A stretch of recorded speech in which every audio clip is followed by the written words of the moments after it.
Today's podcast is brought to you by Chikara Wrestle Factory, 4711 Wingate Street, Philadelphia, Pennsylvania, specializing in lucha libre, Porosu, European, British, and German styles, mixed martial arts, and American pro wrestling, all built into the curriculum at the Wrestle Factory, where they strive to create the most well-rounded performers active today. Hey, yo, Fro Wrestling Podcast listeners, help us out and click the subscribe button to show your support. Hello, everyone. Welcome to the episode number 47 of the Fro Wrestling Podcast. This is a crazy episode. We got stuff going on all over the world of professional wrestling. More important than all of that, I have to send the most sincere thank you to the loyal listeners of the Fro Wrestling Podcast. Yesterday's episode was the highest rated episode we have ever had, the most viewers in a day, and that is unbelievable. And I cannot tell you how thankful I am. You guys are awesome. You guys make it worthwhile doing this every day. And I can't tell you how much I appreciate the support. You know what? You guys are some of the most amazing people. I've gotten great comments in the last 24 hours, tons of email, and that means the world to me. So thank you from the bottom of my heart to all the people who tune into this podcast. You guys absolutely rock. I'm going to get into today's news because I'll be honest with you. Today I'm going to be flying kind of quickly because I have so much stuff I want to try to cover. Yesterday's podcast, we introduced a new segment that apparently was very successful. People really liked that. And there was all kinds of other drama going on yesterday. Today I'm going to try to keep it on a very upbeat tempo and very happy type of feeling for the day. I'm going to start off with some stuff that just drives me nuts, though, and that's how much money some of these knuckleheads make. And I'm not talking about the wrestlers. I'm talking about the financial reports that were released for World Wrestling Entertainment, where they indicate how much money Triple H, Vince McMahon, Shane McMahon, Stephanie McMahon, how much they make a year. Don't get me wrong. I understand that if you run a multi-billion-dollar or multi-million-dollar corporation, that you make big bucks. I get it. That makes sense to me. But some of the money, the way they break it down, for the average person who works a 9-to-5 job, who works their tail off, 5, 6, some people 7 days a week, and then you get to see these people who are putting out a product that on a lot of weeks, we're very critical of. Us smart marks out there, we're very critical of a lot of the WWE product. And they're getting paid the kind of money that they're getting paid. Just to give you an example, Triple H's salary, his total compensation for last year was $2,472,961. All right, so that was a whole bunch of things wrapped into one thing. So he had $601,000 in change in base salary. He had just shy of $500,000 in stock awards. Just under $420,000 in non-equity incentives. I don't even know what some of that means. At the end of the day, what it means is Triple H got paid a whole crap load of money to put out a product that, and I will defend Triple H's salary, a product that is amazing, and that's NXT. Now, if you talk about Raw and SmackDown, that's a whole different conversation, but he is the big push behind NXT, so I'm actually okay with Triple H. Vince McMahon, his salary breaks down like this. 1.3 and change million in base salary, 1.7 million and change in non-equity incentives, and just shy of $20,000 in other compensation. Vince is the head of the company. If anybody should be making the top dollar, it's Vince. At the end of the day, Vince's total compensation isn't all that much more or less than Triple H's. Now, here's the thing. Vince has been doing this for the better part of 5 decades, okay? He's been doing it since his dad was in the business. Vince is the mastermind. Now, you can question some of the decisions Vince has made in the last year, but at the end of the day, Vince McMahon earns pretty well every penny that he makes as well. Those two are not the ones who annoy me. Right now, the ones that annoy me are Shane and Stephanie McMahon. Shane McMahon comes back to the company. His pay last year, which was listed as performance fees and royalties, was $2.15 million. And Stephanie McMahon, hers is around $2 million as a performer and employee. Those two people, I don't know what they do for the business, because from what they told everybody else, Shane McMahon was more of a television figure than he was an actual behind-the-scenes creative force. And Stephanie McMahon, I know she does a lot with the company. I know that she thinks she's the heir apparent to take over the company and whatnot. Stephanie McMahon, her on-screen character is pretty much the most important thing she lends to the brand right now. Triple H has gotten a lot of control over the creative side of things. Michael Hayes in the back, other people, Barrios, all these other people are heavily involved in creating the product. I don't think that Stephanie necessarily drives the product the way I think she may have in the past, as silly as that may sound. So just a few numbers for you. 2 million, 2.15, just shy of around 3.5, and then 2.4 for Triple H. Unbelievable. I need to get in a different business, man. This is killing me, all the money these people are making. Moving on, we're going to talk about Vader a little bit. Vader did a shoot interview this weekend, and there was a lot of tidbits in it, but the one that seems to be making the most press is he had a conversation about Bret Hart. Not specifically about Bret Hart as a wrestler, but about the night that the Montreal Screwjob went down. I'm going to give you a quote straight from his interview. It says, "I told Bret straight out, don't get yourself in a near fall, because if they have something planned, that's what will happen. The ref will count to 3. He said, no, Leon, I trust Hebner and I've talked to Sean. I said, you're wrong, you're crazy. I said, you think the businessman that Vince McMahon is, he's going to allow you to go to WCW with his belt as world champion? I said, Bret, you're not that important. Nobody's that important. But somehow he thought he was going to walk out of that ring world champion and go to WCW. How many employees does Vince feed? He fed me. I didn't want Bret to take that belt down there." That's pretty powerful stuff coming from Vader. Now look, Vader's not always known for being the most upfront and forward guy, but he had no purpose to saying all this unless it was legit. And to be honest with you, when you take a look at many of the other interviews Vader has, lately he's been very, very forthright, unlike in the past, and he's been very truthful recently than in the past. And to me, this sounds like he really was trying to have Bret's back, and it sounds like at the time, Bret Hart might not have been as attuned to what was going on, and this is what ended up leading to the Montreal Screwjob. So, interesting quotes coming out of Vader. The New Japan Cup, you guys know I've been all over this in the last couple weeks. The New Japan Cup finals are set, and there was a shocker in the semifinals. As I said last night, I said if I saw them book Bad Luck Fale to win this whole thing, I would actually be thrilled, because I would love to see him be the leader of the Bullet Club. Well, Bad Luck Fale defeated Evil to take one of the final slots, as did Katsuyori Shibata, who defeated Tomohiro Ishii. I thought we were going to see Evil versus Ishii in the finals. A lot of people did. I didn't want that. I really, really am hoping Bad Luck Fale wins this, but there was a lot of buzz around Ishii and Evil going into the finals. So this is a cool swerve. I don't think people were expecting it, be both here in America or overseas in Japan and all other spots that are attuned to the New Japan product. This is going to set up a great final with Bad Luck Fale taking on Katsuyori Shibata. Should be a very physical, very rough and tough type of match. Looking forward to that. Reby Hardy is in the news today, explaining the TNA settlement that was offered to the Hardys for their use of the broken characters. I'm going to just give you a few of her tweets. One of her tweets says, "Fun facts, Senor Benjamin never signed one piece of paper stating TNA could ever use, broadcast, or profit from his image or likeness. Fun facts, Maxwell has never legally cleared to work, appear on camera. Want to check them TV child labor laws and get back to me, TNA?"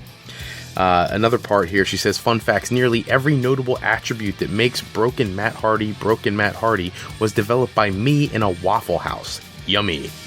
Another one she has on here, "Fun facts, trying to prevent someone from legally making money is torturous, interference of business, and a huge offense. How about that, C&D?" Another one of her fun facts says, "I filed for the broken trademark when all the shady business from JJ and Anthem got back to me, weeks before his contract was up. If owning my husband was that important, why not file or apply? Oh, I don't know, before his contract is up, before you found out I did." Reby Hardy really putting out some of that legal stuff to TNA and letting them know what their position is. Some more WWE news. Naomi apparently will be ready to go for WrestleMania. That was announced on Twitter. Her Twitter feed says that she's going to be there, and I fully expect it. Either she's going to win the championship again, because I know it was a very big deal when she won it the first time, or I expect one of the surprise entrants to do that, potentially Asuka. I'm going to pick up with some independent news. So Johnny Mundo is in the news today. There was an interview with him talking about the Lucha Underground product and what he would like to see going forward. And what he had to say was relatively interesting. They were talking about the huge number of free agents that have been bumping around different companies lately, and who Johnny Mundo would like to see come to Lucha Underground and participate in their promotion. And no shock that he brought up the Hardys, because the Hardys have pretty much been everywhere, and who doesn't like to work with the Hardys? He mentioned that he has had some great matches with them in the past. He did mention Kenny Omega, which that would be a phenomenal match. I've never thought about that match before, to be perfectly honest with you. I'm man enough to admit that I've never in my mind thought of Johnny Mundo versus Kenny Omega. I would like to see that, and I'm glad to hear him say that. And ACH, who's another big name on the independent scene, he would like to see all three of those talents, or those three groups, come to Lucha Underground. I don't think it would hurt Lucha Underground to add anybody at this point. Their program lacks some major star power. Yes, they've got people like Rey Mysterio and Pentagon and people like that. They really need to bring in some marquee players if they want to grow their business to be a real competitor, not to WWE. I don't think that's even a remote idea in their mind, but to compete with places like Ring of Honor, like TNA, for television exposure and market share and audience share. That's something they're going to have to think about. And with someone like Johnny Mundo, who's in the powerful position that he is in Lucha Underground, I hope that his influence can help them attract some of these marquee free agents that are out there, and hopefully they can improve the product just a little bit. CMLL ran one of their shows over the weekend. I'm going to give you just a quick rundown of some of the results, because I like I said, we've got so much we're covering today, I don't have time to go through each one in depth. Dragon Lee, Titan, and Stuka Jr. defeats Gran Guerrero, Niebla Roja, and Euphoria. 6-man tag team action.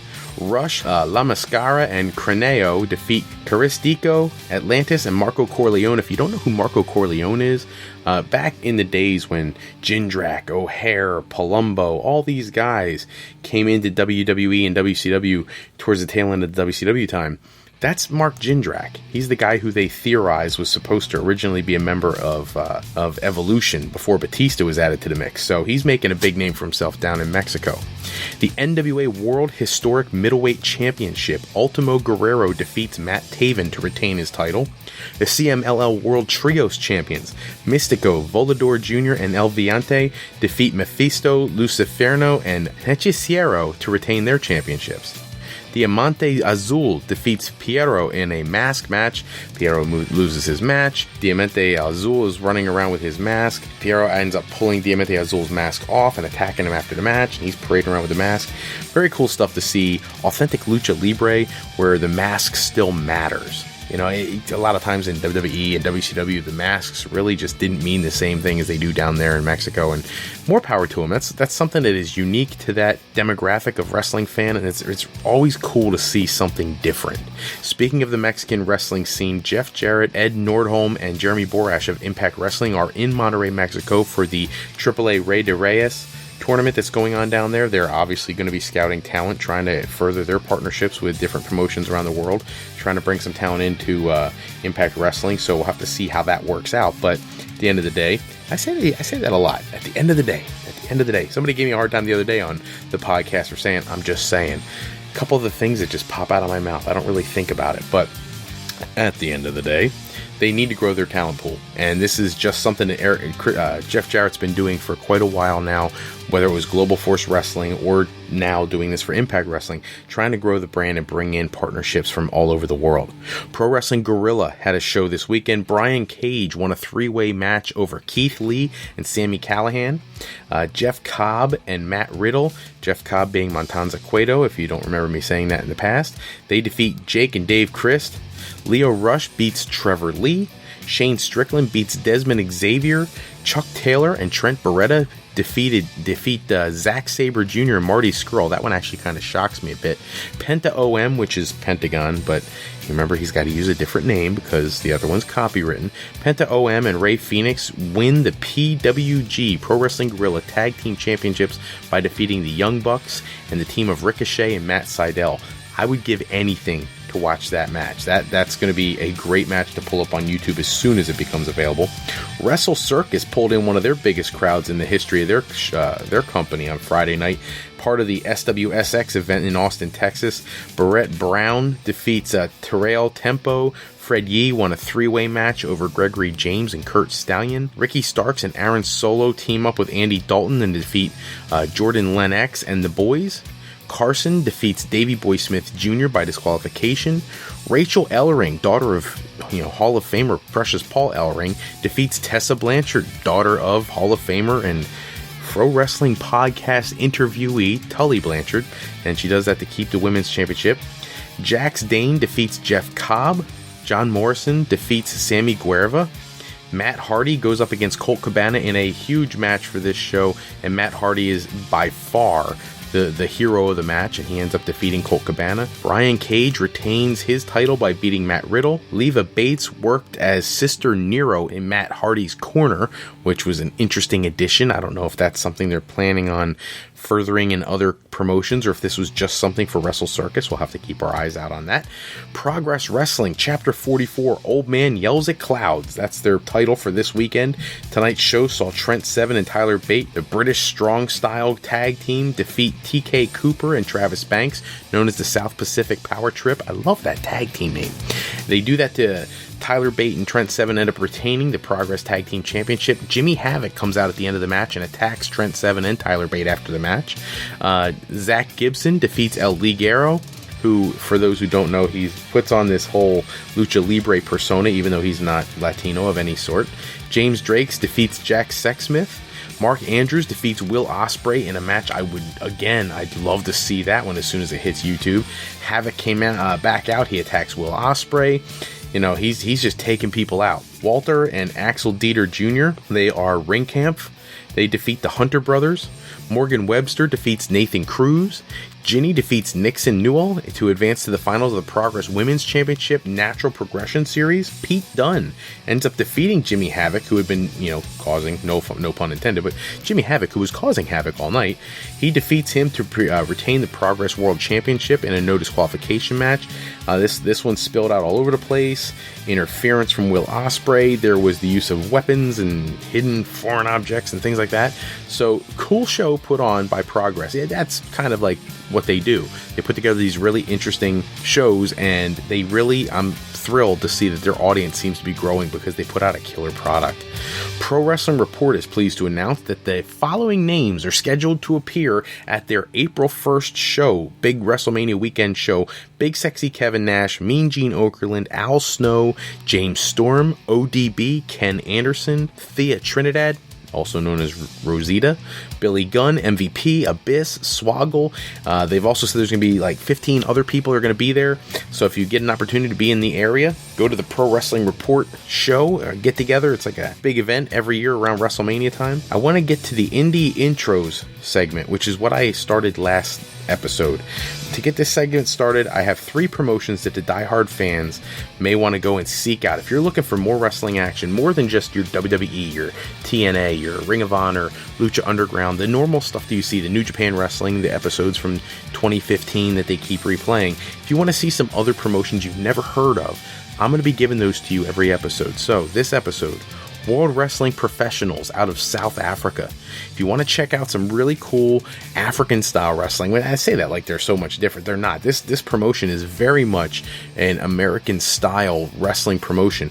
Again, kind of similar to what I said yesterday, this is a promotion that's very similar in production value and the visuals to what you would see at Ring of Honor or something of that nature.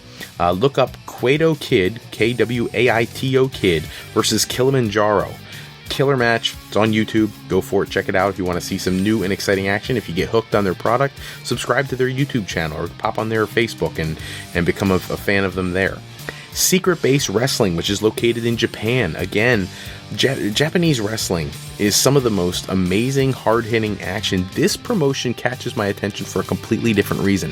Though they're in Japan, the wrestling style seems so lucha libre, it's crazy. So to see Japanese wrestlers perform in what looks like, lucha libre moves, just kind of throws you a little bit if you're really into that kind of thing. If you go to YouTube, look up Wrestling Secret Base 0, and you can see their one of their promo videos so you can get a good idea of what their wrestling is like. And International Wrestling Revolution Group, which is a company down in Mexico. Look up Mr. Electro versus Trauma for the IWRG Intercontinental Heavyweight Championship. Good match, back and forth action. It's not CMLL, it's not AAA, it's not Lucha Underground, it's nothing like that. It's a smaller production. Very similar in production value, again, to like Ring of Honor, that kind of a visual for you. But the matches are solid. So if you're into real cool wrestling action from places you've never heard of, never seen before, check some of these out. And apparently after last episode, people seem to like that. So I'm going to keep doing that as often as I can. Today in pro wrestling history, 22 years ago, WCW Uncensored, Hulk Hogan defeats Vader in an Indian strap match that had one of the most bizarre endings in the history of a strap match, where Hogan ended up dragging Ric Flair to all four corners and touching the corners to win the match. I don't know how that works, but apparently Hogan and Vader, neither one of them wanted to give the clean victory to the other one, so they both refused to do the job, so Ric Flair ended up having to do it. I guess he's the only one willing to do what's best for business. 17 years ago, like, we have a theme going on here. So we had 22 years ago, Hogan defeats Vader in an Indian strap match with Ric Flair being involved. 17 years ago, Hogan defeats Ric Flair in an Indian strap match at Uncensored all over again. You fast forward 5 years, and I guess people are supposed to forget that they already had a strap match where the two of these individuals were involved. But whatever, it is what it is. It's a Hogan-Flair match on a pay-per-view. People always want to tune in for that. 16 years ago, Edge and Christian defeat the Hardys for the WWE Tag Team Championship, and in the same night end up losing them to the Dudleys later in the show. Very cool evening for tag team wrestling in WWE, or WWF at the time. 10 years ago, Bobby Lashley is the first man to break the Master Lock Challenge issued by Chris Masters. It's a shame sometimes when you think about where Bobby Lashley may have ended up had he stayed in World Wrestling Entertainment, but there were some backstage issues, some personality conflicts there, and that didn't come to fruition.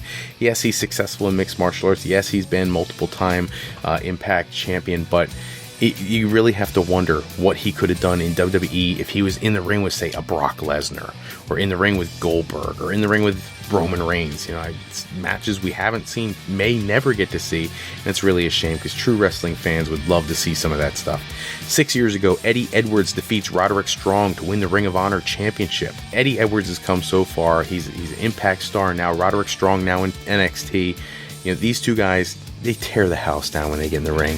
This is one of the reasons I wish Eddie Edwards and Davey Richards would have ended up in NXT at some point, just so they could showcase what they've got to offer, because it's a lot. Happy 30th birthday to AJ Lee.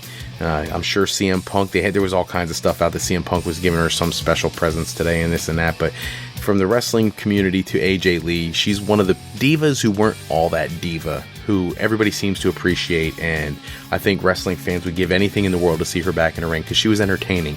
Her bipolar, crazy character was something special, and people truly enjoyed that.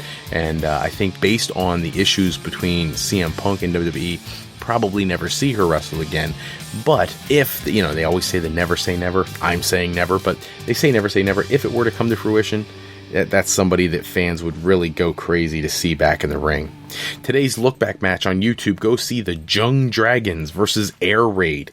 If you haven't seen this before, this is WCW. This is Jimmy Wang Yang and Kaz Hayashi going against AJ Styles and Air Paris. Two tag teams in their Cruiserweight Tag Team division, which is something they tried to kick off. They even gave them Cruiserweight Tag Team Championships that lasted all of about a blink of an eye. But the matches themselves actually weren't so bad. It's a shame that the company went under so quickly, so shortly thereafter. It's time for our fantasy booking time.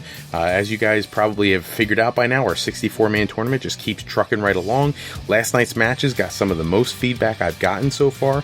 Hulk Hogan versus Roman Reigns, EC3 versus Dolph Ziggler. I won't tell you who won, but you'll find out in the next round. But those were some entertaining choices. Matches 25 and 26. So let's go with 25, Eddie Guerrero versus The Miz, and 26, Jeff Hardy versus Prince Puma, which is one that I would love to see. So get your votes together. Just tell me who you think would win those two matches. Put it in the comment section on YouTube, and I will tabulate your votes and move your choices along into the next round of the competition. Today's YouTube fan poll, you can throw this in there with your choices for the matches.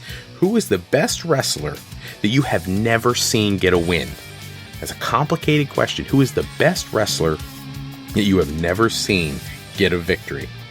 Very tough to put that together. They wrestle well, but they just never go over. It's kind of a shame if you think about it, because there's a lot of people that fall into that category, and you're like, man, like this guy just never gets a break. But then there's a couple of them who, oh wait, I did see him win once, or oh, he did win once or twice. You got to knock those people out. Somebody you've never seen win.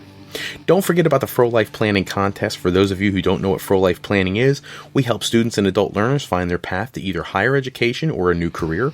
Every month, I'll be giving away a free 30-minute one-on-one phone consultation to a lucky winner to help them plan their path to that next step, whether that be college or career technical school or a new career. There's no purchase necessary. Make sure you follow a couple simple steps to enter the contest. Go to launch your iTunes in your computer, go to the Fro Wrestling Podcast iTunes page, click the subscribe button, and then give us a rating and a review. Once you click submit there, shoot over to our webpage at www.frolifeplanning.com/contest, and you'll be entered for a chance to have one of those one-on-one phone consultations to aid you in your educational planning or your career path. Please do that. We want to bring those to people. So by all means, if you're somebody out there who's interested in making a change in your professional life, we want to be a part of that. That's all the time we have for this episode, but check back with us in episode 48, where we're going to review the happenings in the world of professional wrestling. Special thanks, as always, go out to bensound.com and purpleplanet.com for producing all our music and sound effects used throughout today's show. Today's podcast was sponsored in part by Beazle Games. Bringing a new friend to family game night is easy with sketchy people. Showcase your artistic side in this new game from Beazle Games by going to www.thegamecrafter.com/sketchypeople to pick up your copy today. And to alleyrepair.com. Contact Alley Repair today for servicing of all your classic skee-ball, pinball, and arcade needs. We want to thank you for listening to today's podcast, and we encourage you to go to our website at www.frolifeplanning.com to learn more about what Mr. Fro can do for you on your path to higher education.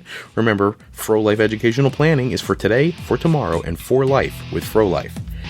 I'm Fred Froelich, better known as Mr. Fro, and I want to thank you for taking a few moments with us today. And if you're looking for more wrestling news and rumors, go to www.tsjsports.com/WWE for my latest articles on the world of professional wrestling. Until next episode, everybody, take care and have a safe night.